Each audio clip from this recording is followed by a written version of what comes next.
Selamat bertemu dalam renungan hari ini.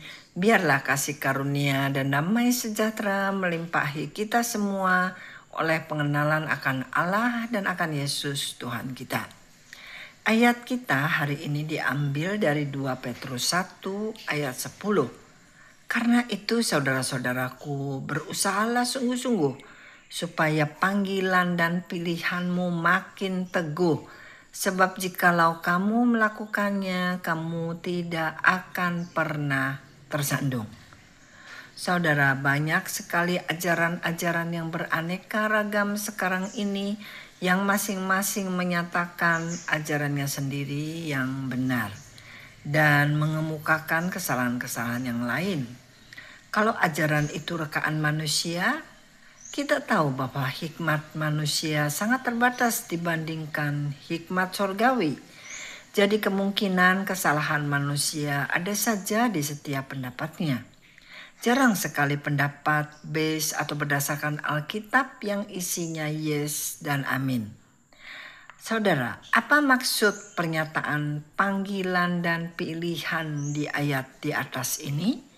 Kita semua sudah terpilih dan terpanggil oleh Tuhan kita, sehingga dapat percaya kepada Yesus. Karena kita tahu bahwa iman kita pun diperoleh dari Dia. Orang yang tidak terpanggil dan tidak terpilih sangat sukar sekali untuk mengerti. Mereka bisa dari yang berpendidikan sampai tidak pendidikan. Tetapi mengerti dengan logika itu berlainan dengan percaya yang membawa kepada pengenalan akan Allah dan Tuhan kita Yesus Kristus. Inilah maksud agar pilihan dan panggilan kita makin teguh. Dengan apa? Dengan pengenalan akan Allah dan Tuhan kita Yesus Kristus.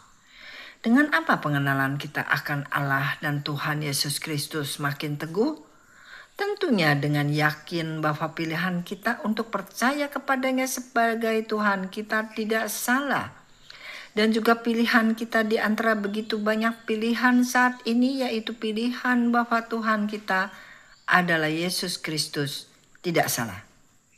Pelayanan kita akan diuji, ya. Dengan apa? Saudara, pelayanan kita akan diuji atau kita mengenal baptisan api, yaitu untuk memurnikan jiwa kita. Baptisan api ini datang oleh Tuhan kepada pelayanan kita. 1 Korintus 12-15. Entahlah orang membangun di atas dasar ini dengan emas, perak, batu permata, kayu, rumput kering, atau jerami. Sekali kelak pekerjaan masing-masing orang akan nampak, karena hari Tuhan akan menyatakannya. Sebab ia akan nampak dengan api, dan bagaimana pekerjaan masing-masing orang akan diuji oleh api itu. Jika pekerjaan yang dibangun seseorang tahan uji, ia akan mendapat upah. Jika pekerjaannya terbakar, ia akan menderita kerugian, tetapi ia sendiri akan diselamatkan, tetapi seperti dalam api. Pertanyaan, untuk apa ada ujian ini? Jawabnya dari 1 Petrus 1 ayat 7, maksud semuanya ini ialah untuk membuktikan kemurnian imanmu yang jauh lebih tinggi nilainya daripada emas yang fana. Yang diuji kemurniannya dengan api, sehingga kamu memperoleh puji-pujian dan kemuliaan dan kehormatan pada hari Yesus Kristus menyatakan dirinya. Saudara-saudara, jadi maksud ujian ini adalah untuk memurnikan iman kita yang sangat tinggi nilainya, seperti emas yang diuji kemurniannya dengan dibakar dengan api. Inilah yang kita sebut baptisan api, yaitu bersifat memurnikan jiwa kita, termasuk iman percaya kita juga berada di jiwa. Dari 1 Korintus 10 ayat 13. Pencobaan-pencobaan yang kamu alami ini ialah pencobaan-pencobaan biasa yang tidak melebihi kekuatan manusia.